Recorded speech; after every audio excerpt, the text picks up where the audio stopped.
Okay, I've got a question. What does a mixtape, a chicken pot pie, and Ace Hardware have in common? Well, somehow, believe it or not, they are all key plot points in a Hallmark movie from back in 2021, A Dickens of a Holiday. And we've got a lot to talk about, Jennifer. We do, Josh. Bah humbug. Or maybe not. We'll see. We'll unwrap it all on this episode of Do You Watch What I Watch? Sit down and watch, then have a talk with Jennifer and Josh. All right, so this movie stars Brooke D'Orsay and Hallmark King Kristoffer Polaha, who I'm basically best friends with now because I met him very briefly during the taping of A Grand Ole Opry Christmas. That's how that works, right? You meet somebody once and then you have like matching best friend bracelets. This sounds about right to me. I'm sure he would have nothing to say about that. Yeah, it's not weird to say that at all. Not weird. Exactly. If you didn't hear when I talked about it, I was an extra, like, very background, probably won't be in the film, but I was there while they were shooting one day, and I did get to meet Kristoffer Polaha and Nikki DeLoach, and they were amazing. So if you're a fan already, just up your fandom, and if you're not a fan, you should be. So, anyways, we're gonna talk about this movie. Josh, what is it about? Can you tell me Yeah. what this movie's about? Well, you might think it's about Charles Dickens, and in fact, it is. Yeah, so to make the 100th anniversary of her hometown's Victorian Festival a success, Cassie invites action movie star and former high school classmate Jake to play Scrooge in A Christmas Carol. Let's go. Okay, so we open to shots of the charming town of Dickens, Ohio. I meant to look it up. Is that a real town, do we think? I don't know. Let me research that while you It's like go. there's Santa Claus, Indiana. So one would think Dickens, Ohio might really exist. But anyways, Josh is gonna look that up on the side. But here we go. It's not so charming. It's not above having a blatant display of an Ace Hardware building. Just within the first few shots. Did you notice that? Did you happen to notice the first like Ace Hardware shot? I did because it's always a little odd when we see anything that's like a legitimate name brand in one of these. Like it's very Yeah. obvious that there is a paid product placement deal. And boy, Ace Hardware, you know, they must have really shelled out some bucks deluxe to be all over this one because we get exterior shots, interior shots, ancillary characters, backstory. It's all built around Ace Hardware. And aren't they the Ace is the place with the what, the happy hardware store? Is that their deal? Ace is the place with the helpful hardware, folks.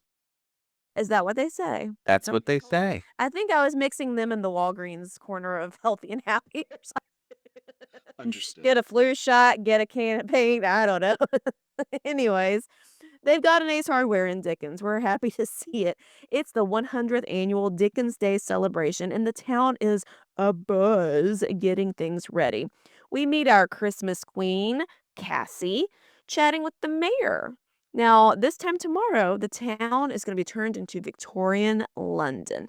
She proclaims that this year's production of A Christmas Carol will be the best ever. But she's worried. The signage needs to be touched up. Luckily, a townie swoops in with bags from, you guessed it, Ace Hardware to save the day. Whew. Just in the nick of time. Thanks, Ace Hardware. Hmm. Ace is the place with the helpful hardware, folks. I'm just gonna sing that every time you reference Ace Hardware. Maybe maybe we'll somehow get sponsored by Ace Hardware. Wouldn't that be the best?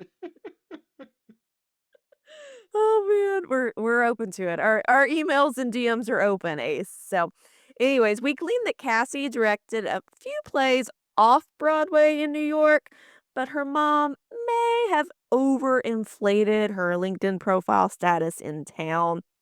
What's the harm, right?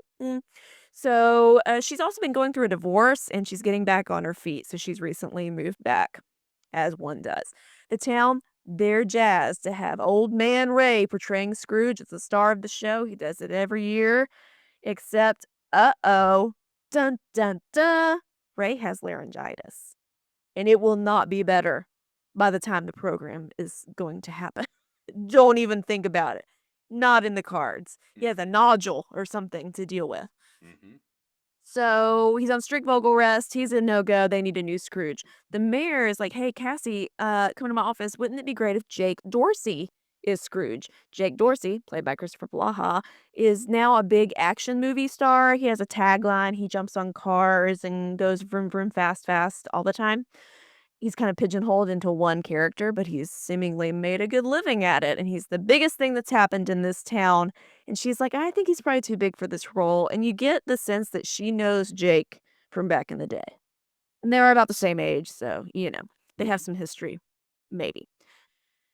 But Cassie's gonna take one for the team. She calls Jake up, and they exchange both witty banter, and then it turns tense banter because she kind of says that she's been directing, and that's more challenging than acting. Kind of stuck her foot in her mouth, honestly. I'm gonna be real. And his ego takes a bit of a hit, but eventually he's like, you know what? I'm gonna do the Scrooge role because really, what Jake wants to do, his ultimate game, is he wants to be the lead actor in this movie. It's a book adaptation of his mom's favorite book, and you guessed it, his mom's dead, of course, because the ghosts of Christmas past aren't the only ghost floating around here. We got the ghost of his mom, and he's like, I want to honor my mom. I want to do this role, but it's a serious role, and nobody's taking me seriously, according to my assistant and manager and whoever. So I'll do Scrooge. That's revered in high regard. That'll get me seen in a more serious light. So he has his own take on it, and, it'd be good to go back to his hometown.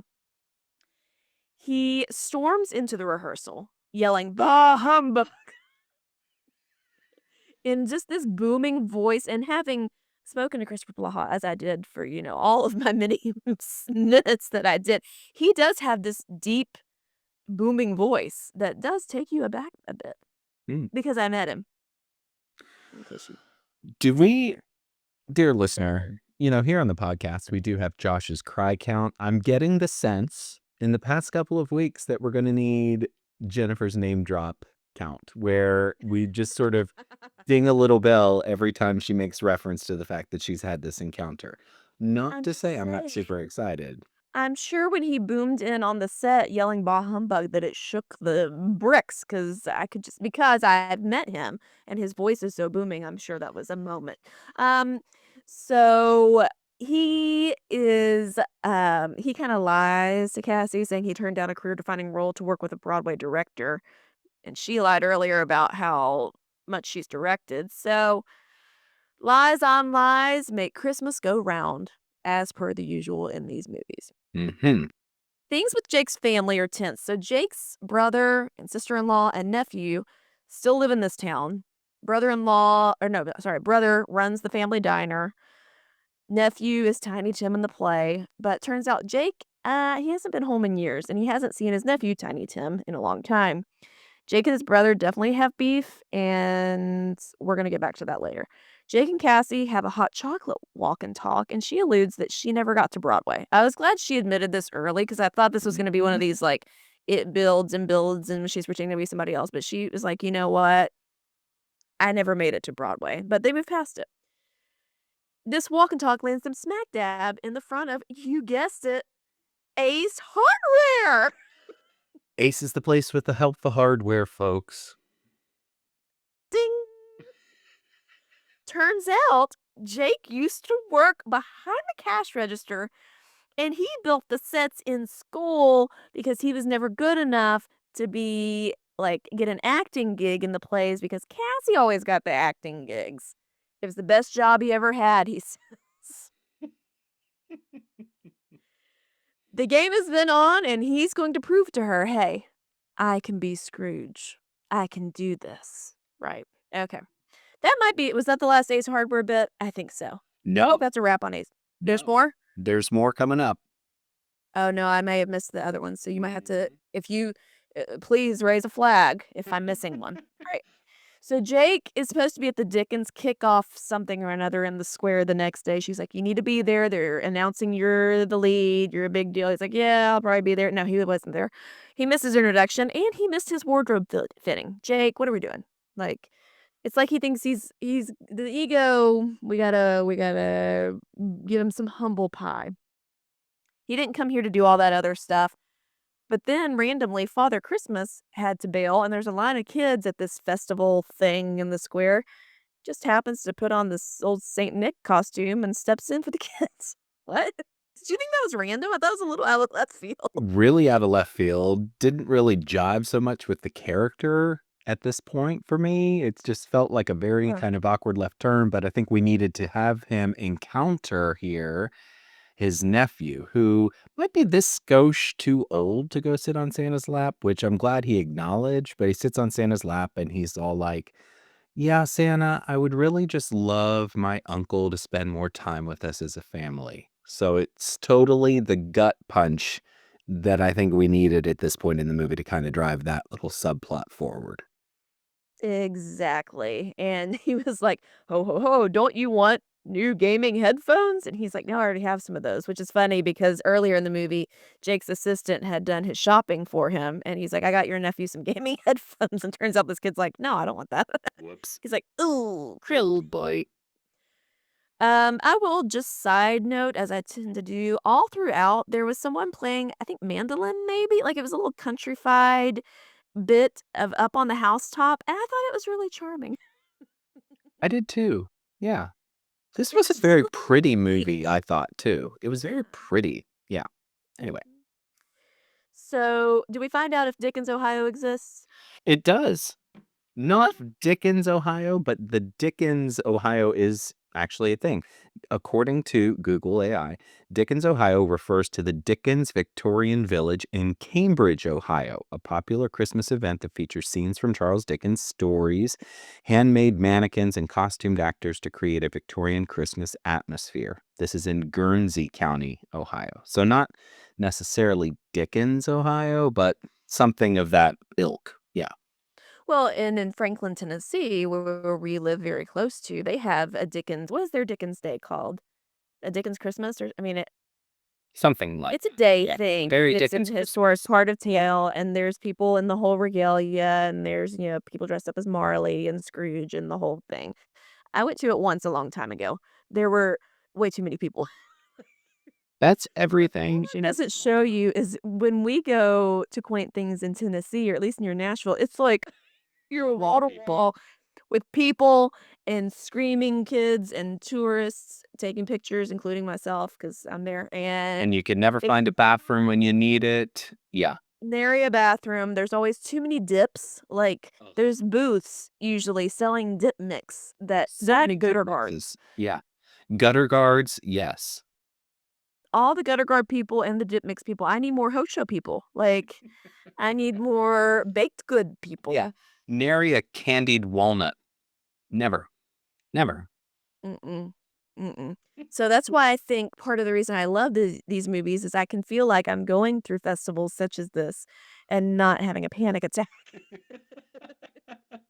And not actually having to get in your car and find a place to park. Don't get me started on the Gosh. parking. No parking to be had. No way. And I don't have to throw bows, like ruin my Christmas spirit. Aye, aye, aye. Especially if you have kids and you're trying to wrangle them into the family fun. This will be fun. This will be fun. You will have I'm fun. going to. People will be dressed up as old people. You maybe some ghosts. You're gonna like it. My gosh. Yeah. What ghosts? Yeah, Christmas ghosts, and it's Yeah. jolly. Why? My kids are just Well, like, can we just go to Sonic? Can we just go to Sonic? I don't- Can we Say go to play, please? Yeah. Oh, bless. But anyways, I did think the music was charming. Whatever instrument it was. Long story long. We like the It music. sounded cute. Yeah, I was here for it. Jake is struggling through rehearsal. I rewound this scene 5 times, which is hard to do on Hallmark Plus on my phone. Please, if you're I know no one listens from Hallmark, but if there's any person with any power at Hallmark Plus, can I please get a 10 or 15-second rewind button? Please, just to be able to be like, That finger, Fiona here is trying to like scroll, like I have to touch it and scroll, and then I'm back at the beginning of the movie. Then they're done that. I just wanted to see the funny scene again. And anyways, I powered through it. You'll all be happy to know I powered through it to watch this scene multiple times because he's like, he has a scene, like he says a line, and the kid that plays his Scrooge's nephew, in the movie. It's like, that's not how Ray used to say it. He's like, Ray's not here, bud. He kind of snaps at him. And then everybody's like trying to take pictures and videos of him, and he's like freaked out by that. So Cassie has to shut that down. I thought all of that was funny because he was getting super flustered. Everybody's like, can he do this? Ba-da-ba.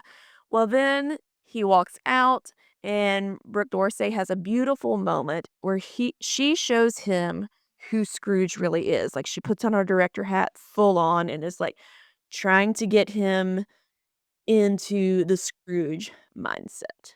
So that he's not just running around saying, "You're poor." That was what one of his lines was. He was just he's like, "You're poor." They're like, "That's not the line." So she's like touching his face because Scrooge has cold hands and all this business, and this is an audio podcast too, so this is terrible. But like she's doing this to his face. It was so good. I loved this scene. Yeah. It was really, I thought, a satisfying scene because really you got to see the two of them connecting in a meaningful way, right? Beyond a conversation. And I liked that.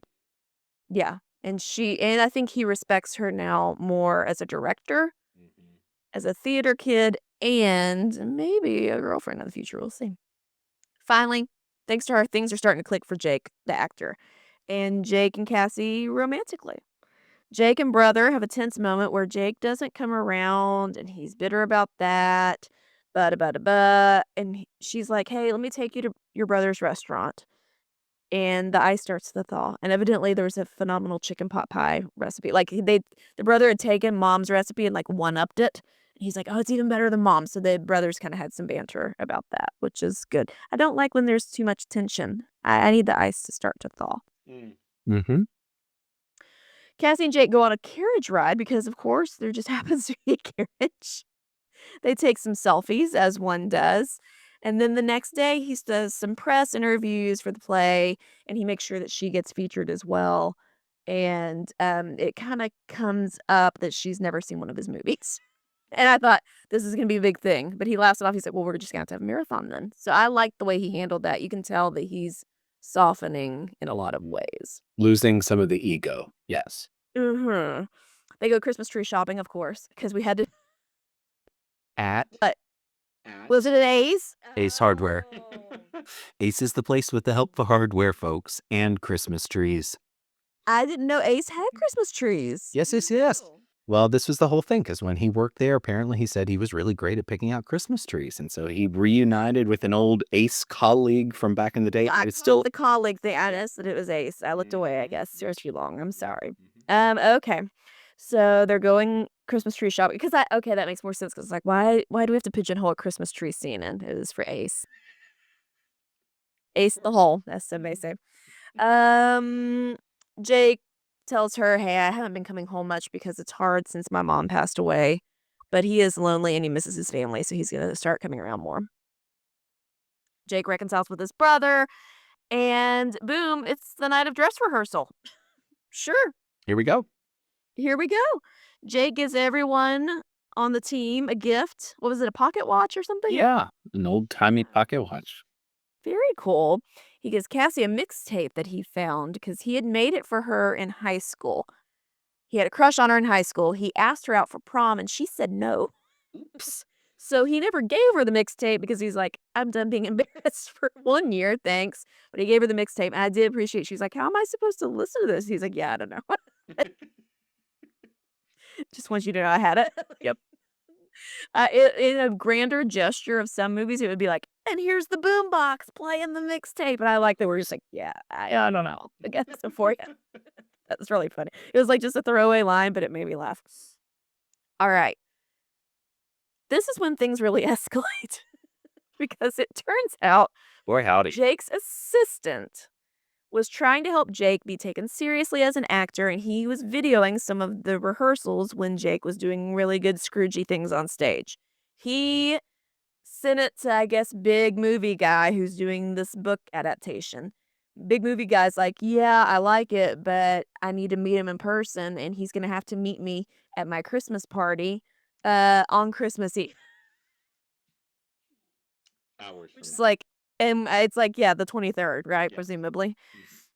So if he wants to act in the big movie, this career, goal, he's gonna have to just be here tomorrow on Christmas Eve. No questions asked. Well, that's the night of the play. And it's also Christmas Eve. What are we doing? Why? Why? Why? No one. Mummings play only a Christmas Eve play. No one in Hallmark does what the rest of us do, where you just go home on Christmas Eve and sit with your family at home and, gather around the fire and maybe camp out underneath the tree and just enjoy family time. No, there's always some event, some ball, some charity thing, some Dickens play to go see on Christmas Eve. It's bizarre to me. It involves getting dressed up. Yeah. Bah humbug. Who wants to do that? I want to be at home watching a Hallmark movie on Christmas Eve with my loved ones, Indeed. eating cookies, and maybe making some home repairs for Ace Hardware. Maybe touching up some paint that I just got on the way Have you? church service. Exactly. Oh my gosh. So Jake right away is like, well, that's okay. I'm going to stay. I've made my commitment. Because you think this is going to be the oopsie doodle. You think he's going to get his ego inflated. He's going to be like, deuces. He's like, no, I'm here for this one performance of this play that we have spent money and time on. We're doing it one night only. Why? I feel like we could make more money if we had more showings, at least a couple showings. Just dear mayor of Dickens town. Yeah. Just a thought. Okay. Cassie's like, no, you have to go. He's like, no, I don't want to go. It's fine. She's like, well, I'm kicking you off of the production. What? Okay. Because she wants him to chase his dream. Cool. I thought it was weird. I didn't like it. I think she was also kind of sort of catching the feels and a little bit scared about that. Yeah. Because how are we going to make this work? Yeah. That's true. She was pushing him away 'cause she talked to her mom about that. Yeah. So he's like, well, I guess, okay, I'm going to leave. Bye. Bye. A ghost is going to whisk me away, I suppose. Cassie's like, it's fine, everybody, because the cast is freaking out. She's like, it's fine. I'm going to be Scrooge. Cool. She gets in the whole nightcap, regalia, as Scrooge does, is ready to go on stage. Who shows up? Jake. Yeah. You knew he would. He was like, of course, I have to be here. I want to be where my people are. Then they do show a montage of various Scrooge Christmas Carol scenes, which I really enjoyed. He's knocking it out of the park. It's $1 million. I wish we could have seen the whole thing. Like, seriously, if Hallmark could have actually, filmed this, it would have been awesome. Released it as, an extended cut. I would have totally been there for it. There again, that's one of those ideas that we have here on this podcast. We have often said, We already filmed a lot of the scenes. Why can we not put it all together a little got bit? a stage and you've got the costumes and the lighting. Just do a little thing and I'll watch Kristoffer Polaha, my new best friend, be Scrooge. okay. I'm His booming voice. confused, Jennifer. Have you met Kristoffer Polaha? Oh, weird. I have met. I didn't want to bring it out. I didn't want to date him. But I did meet him. It was great. Okay. I'm a Polaha pal from now on. We also met Tyler Hines. Well, I mean, there's that. Sidebar, I said something about, my allergies the other day. And I was like, my allergies are kicking my hiney. And I was like, Heidies. Oh my gosh. Hashtag Heidies. They've infiltrated my brain.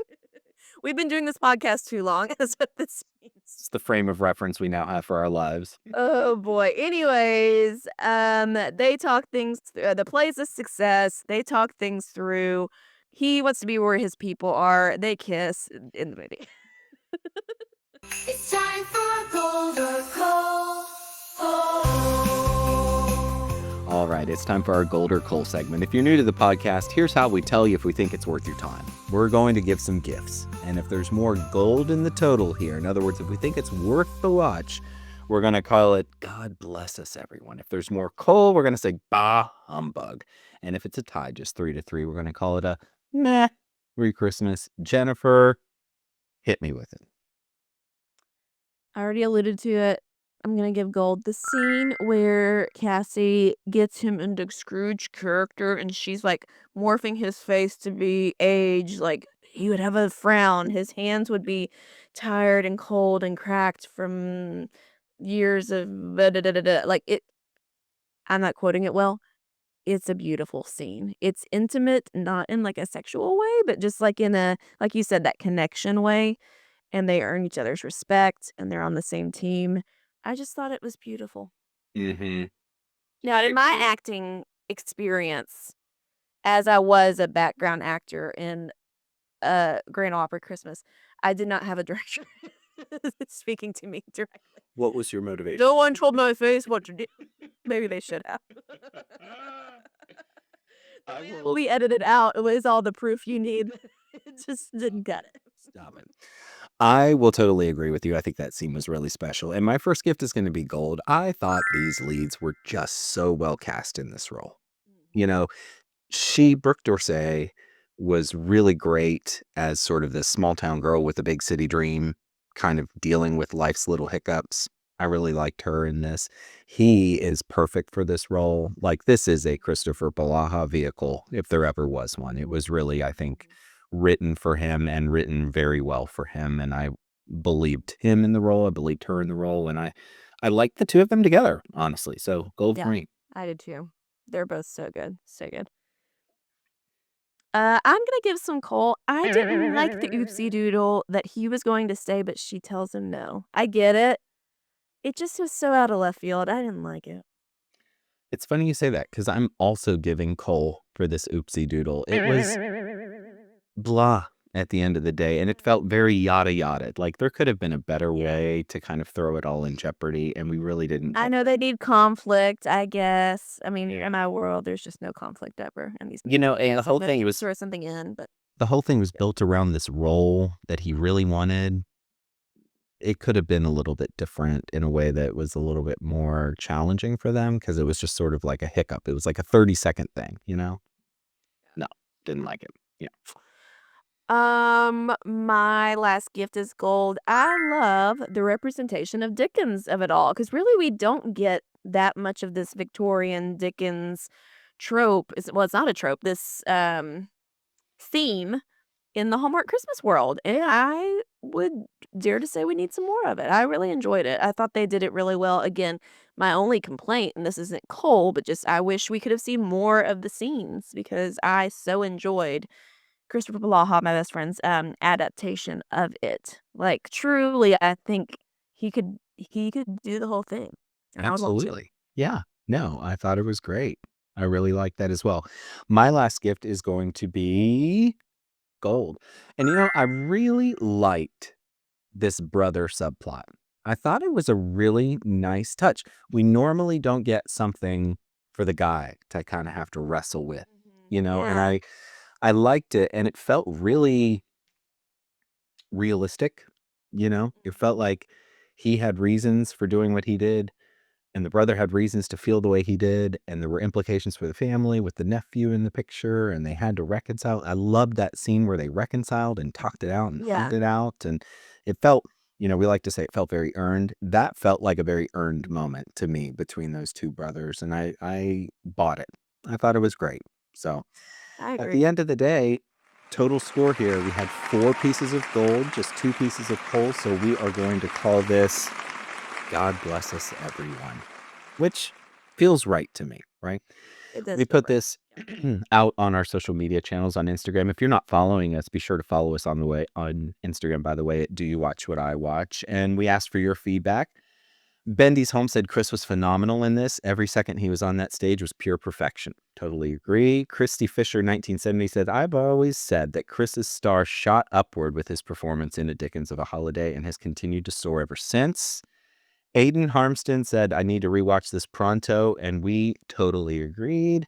Sarah Hillary, 2001, said, this is one of my favorite Chris performances. I loved him and Brooke together, just loved their chemistry.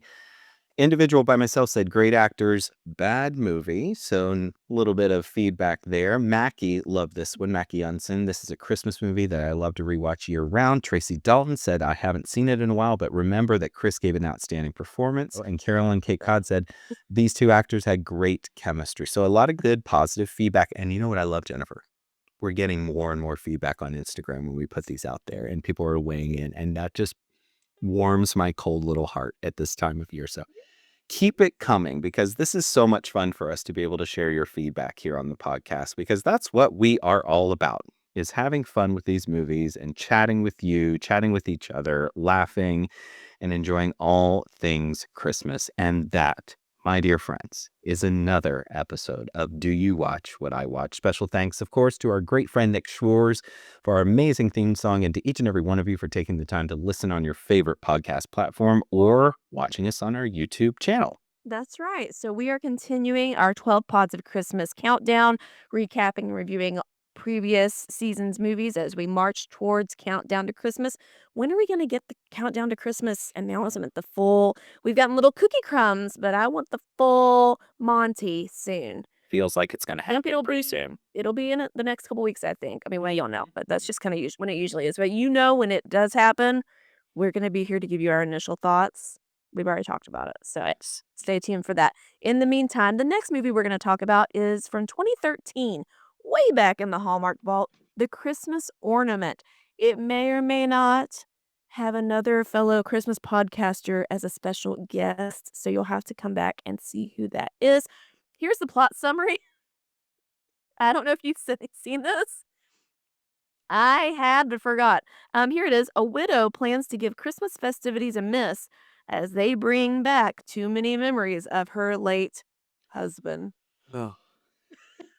Here we go. And if you're new, we like to say Hallmark must think that there has to be a dead person in every movie, and they must think the deader the better, because it's not confirmed, but there's just a whole lot of dead folks in these movies. So we're not covering Halloween movies, but we might as well be, because there's just widows and tragedy everywhere. But we're gonna make it fun.